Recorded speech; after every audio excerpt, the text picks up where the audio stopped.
अस्सलाम वालेकुम। खुदा की बस्ती से मैं हूँ सना खान आज के सवाल के साथ। और आज हम डॉक्टर मोहम्मद सलीम साहब से बात करेंगे ख़ित्ते की सूरत हाल के मुताबिक। तो डॉक्टर सलीम की तरफ रुजू फरमाते हैं और उनसे जानते हैं कि नेशनली और इंटरनेशनली हमारे ख़ित्ते में क्या जो है वो काम हो रहे हैं। अस्सलाम वालेकुम डॉक्टर साहब। वालेकुम अस्सलाम। क्या हाल है सर आपके? ठीक ठाक, अल्लाह का शुक्र। सर एज़ पर हमारी ऑलरेडी डिस्कशंस होती हैं इंटरनेशनली नेशनली, आज हम थोड़ा सा अपने ख़ित्ते के बारे में डिस्कस करना चाहेंगे। सर जो आजकल एक लहर आई हुई है मस्जिद अक्सा के सिलसिले में, उसके बारे में आपसे डिस्कशन करना चाहेंगे कि मस्जिद अक्सा में दोबारा आग भड़कने के जो है मामले को आप कैसे देखते हैं? देखें, मस्जिद अक्सा में पहली दफ़ा आग लगी थी 21 अगस्त 1969 को, जिसको आग लगने पे पूरी उम्मत मुसलमा जो उम्मत मुसलमा थी यकजा हो गई थी और OIC का वजूद क़याम में आया था। जी बिल्कुल, OIC बनी थी। तो अभी दोबारा से कुछ ऐसी सूरत हाल फिर बन रही है कि मस्जिद अक्सा में फिर यहूदियों ने आग लगा दी है। बात करने का ये मतलब है कि उधर शहादतें हो रही हैं, मुसलमान जो थे तरावियाँ पढ़ रहे थे, उनको उन्होंने ज़ख्मी किया है और इसकी कोई ऐसा कोई बहुत सीरियस रीज़न नहीं थी। बैठे बिठाए उन्होंने ये दोबारा से मुसलमानों के ऊपर टेररिज्म की है।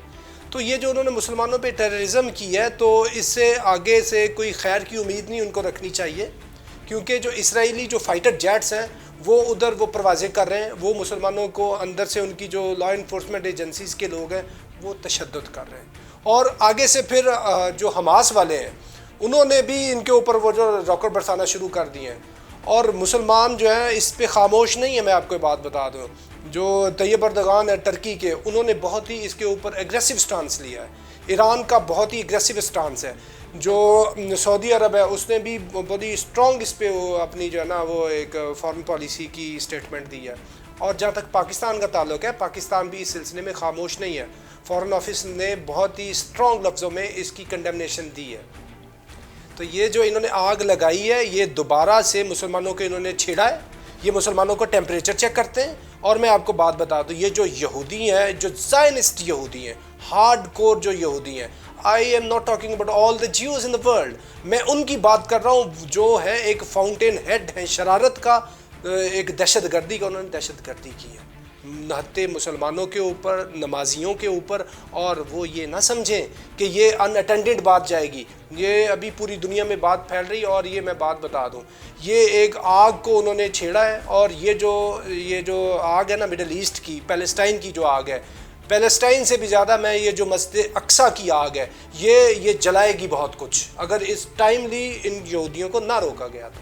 सर इस पे एक मुझे शेर याद आ गया कि लाइक 1947 से लेके अब तक इंडिया टोटली इस स्टांस पे रहा है कि किस टाइम हम अटैक कर सके।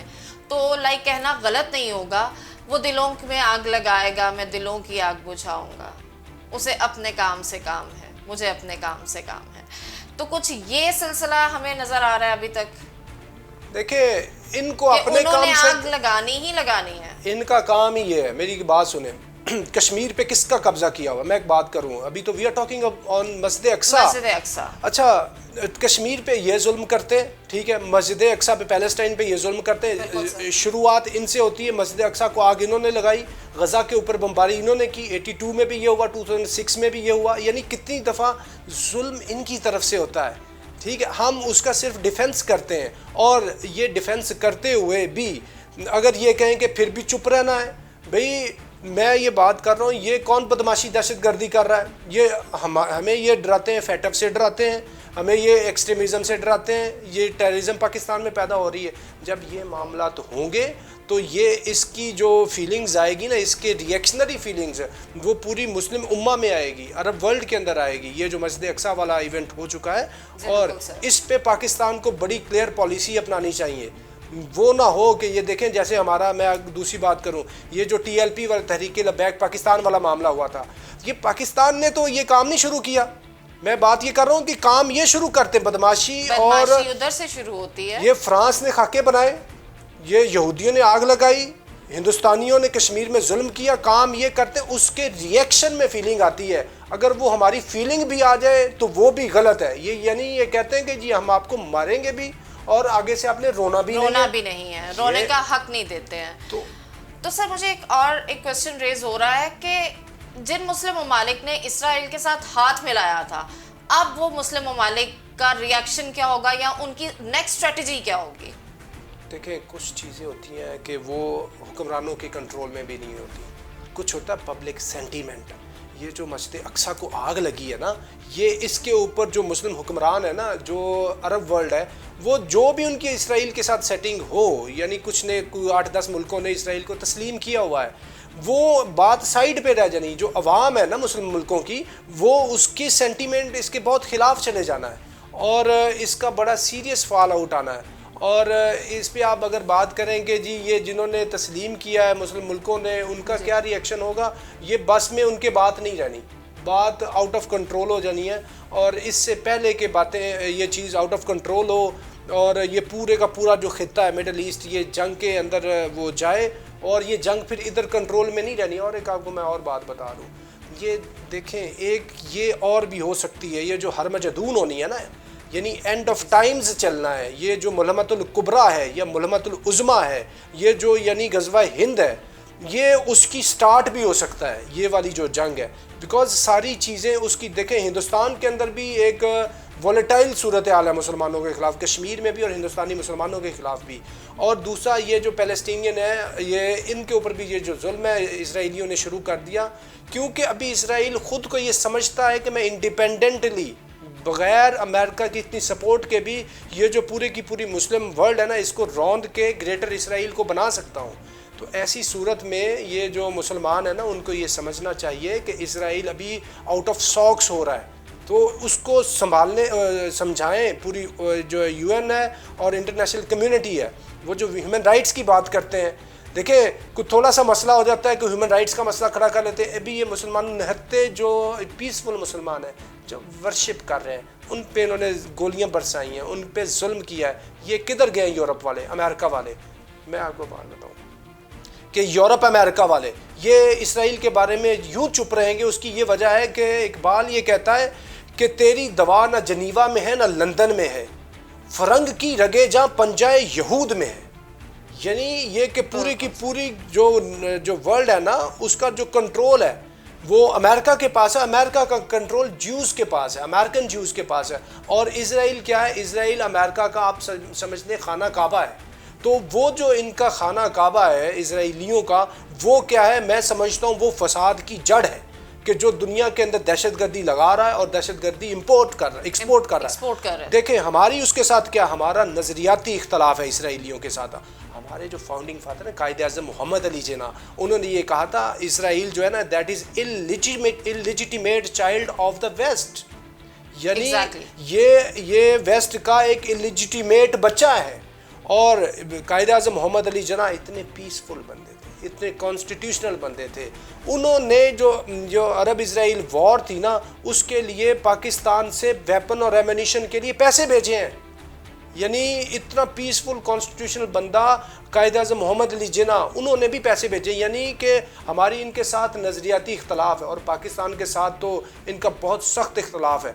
क्योंकि मैं आपको एक और ज़मीनी तौर पे बात बता दूँ, ये जो यहूदी hardcore, I am not talking about the peaceful यहूदीज़, नो, जो न्यू कंजर्वेटिव्स हैं, वो उनकी दुश्मनी है रसूल पाक सल्लल्लाहु अलैहि वसल्लम से भी, पाकिस्तान से भी। वो रसूल पाक सल्लल्लाहु अलैहि वसल्लम से ये दुश्मनी है। मैं आपको बात बता दूँ कि ये यहूदी ये समझते थे, हसद था हुजूर सल्लल्लाहु अलैहि वसल्लम से इनको, और हुजूर को ऐसे पहचानते थे जैसे अपने बेटों को पहचानते हैं। क्योंकि ये कहते थे कि ये जो नबी आखिरुज़्ज़मा है, ये तो आना था बनी इसराइल से, ये कुरैश से क्यों आ गया? ये इनको हसद था हुजूर से, और ये चाहते थे ये हमारे से आता तो फिर ये नबी आखिरुज़्ज़मान ठीक था। चूँकि हमारे से नहीं आया, इसलिए हुजूर से इन्होंने दुश्मनी की। और यही वजह थे गज़वाए बदर की, गज़वाए उहद की और गज़वाए खैबर की।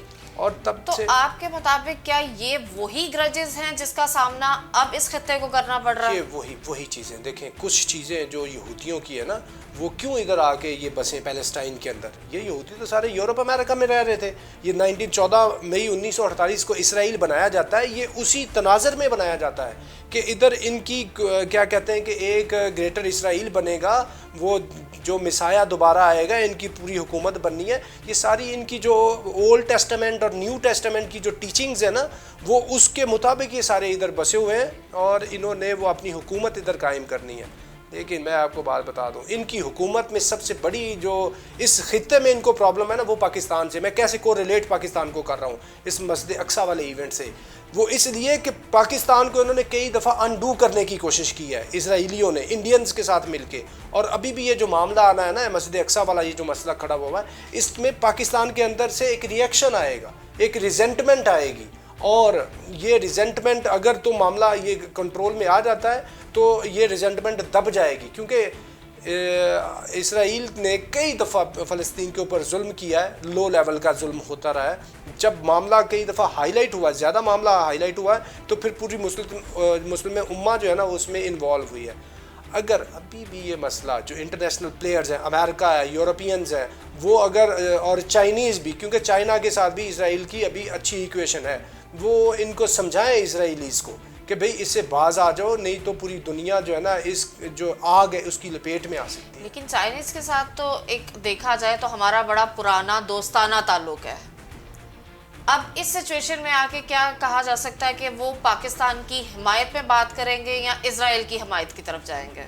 नहीं, इधर इसमें चाइनीज़ की ना पाकिस्तान की हिमायत की हम बात कर रहे हैं ना इजरायली की। हम ये बात कर रहे हैं कि अभी जो बड़े इंटरनेशनल प्लेयर्स हैं ना, वो सिर्फ उनको ये बात करें कि ये आप इधर शरारत ना करें, ये दहशत गर्दी ना करें, वो पीसफुल लोग हैं मुसलमान। क्या आपका ये है एक आप सोचते हैं इस चीज़ को कि इजराइल किसी मुल्क की मानेगा?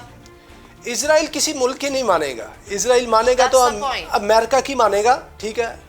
और ये इजराइल आगे से मानेगा रॉकेट्स की, मिसाइल्स की बात मानेगा, क्योंकि वो लातों के बूथ बातों से नहीं मानते। और कई दफ़ा इन्होंने कुट भी खाई है उधर से, क्योंकि वो जो मुसलमान है ना हमास वाले, जो उधर यानी इनके बैठे हुए हैं, प्लेयर्स बैठे हुए हैं इरानियंस के, ठीक, तो उन्होंने कई दफ़ा इनसे लड़ाई की। पैलेस्टीनियंस का इनके साथ बहुत एक्सपीरियंस है, वो आगे से जितना भी रिएक्ट कर सकते हैं वो करते हैं।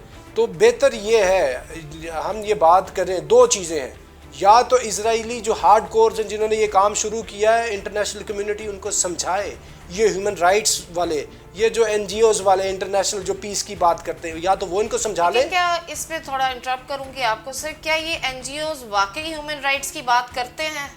वो अलग बात है, वो सिलेक्टिव बात है। देखें, कश्मीर के ऊपर ह्यूमन राइट्स की कोई बात नहीं है, कोई बात नहीं। इसीलिए क्वेश्चन राइज किया गया कि तब ह्यूमन राइट्स कहाँ हैं जब पैलेस्टीन में, कश्मीर में और डिफरेंट रीजन्स में लाइक एक जुल्म की इंतहा होती है, तब ये ह्यूमन राइट्स वाले कहाँ पे होते हैं? वो तब ये देखें सबके सामने है कि ये बस अपनी सिलेक्टिव सिर्फ बात करते हैं, जिधर इन्होंने बात करनी होती है ना उन्हीं इश्यूज़ को उठाते हैं। तो अभी ये किधर सोए हुए हैं? अभी मैं ये कह रहा हूँ दो चीज़ें हैं, या तो देखें हुजूर सल्लल्लाहु अलैहि वसल्लम की हदीस है कि अपने भाई का साथ दो, जालिम का भी, मजलूम का भी। तो जालिम का साथ कैसे दिया जाए? वो जालिम का साथ ऐसे दिया जाए कि उसके जुल्म से उसका हाथ रोक लिया जाए, ये हदीस का मफहूम। तो अभी जुल्म कर रहा है ये इसराइल, अगर जुल्म से ये रोक ले इंटरनेशनल कम्युनिटी तो बेहतर है। अदरवाइज दूसरी सूरत में ये है कि फिर इंटरनेशनल जो मुस्लिम उम्मा है जो ये तैयार रहे एक इस सिचुएशन के लिए भी कि ये हो सकता है कि मलहमतुल कुबरा जो है, मलहमतुल उज़्मा जो है, वो उसका यानी ये स्टार्ट भी हो सकता है। तो हमें जो है ना एक वर्स्ट केस सिनेरियो के लिए भी तैयार रहना चाहिए। और पाकिस्तान की जो हुकूमत है इसको चाहिए कि OIC के जो ममालिक हैं उनको थोड़ा सा ऑन बोर्ड ले, जो बड़े ममालिक हैं, मिसाल है जो टर्की है, ईरान है, सऊदी अरब है, UAE है, इंडोनेशिया है, मलेशिया, जो तगड़े मुसलमान मुल्क हैं, उनको ऑन बोर्ड लेके इसराइल को प्रेशराइज करें कि भाई इस चीज़ से मुड़ो। अगर नहीं मुड़ते तो फिर प्लान B तैयार होना चाहिए कि हमने अगर उधर क्राइसिस पैदा होता है तो उसके लिए हमने क्या अपनी तैयारी करनी है। सही हो गया डॉक्टर साहब, शुक्रिया बहुत बहुत आपका इस प्रोग्राम में आने के लिए। कहाँ अब दुआओं की बरकतें, वो नसीहतें, वो हदायतें। कहाँ अब दुआओं की बरकतें, वो नसीहतें, वो हदायतें। ये ज़रूरतों का खलूस है, ये मुतालबों का सलाम है। यूं ही रोज़ मिलने की आरज़ू, बड़ी रख रखाव की गुफ्तगू। ये शराफतें नहीं बेगरज, उन्हें आपसे कोई काम। इसी के साथ सना खान खुदा की बस्ती से आपसे इजाज़त चाहती हूँ। मिलते हैं अगले शो में एक नए सवाल के साथ। अल्लाह हाफ़िज़।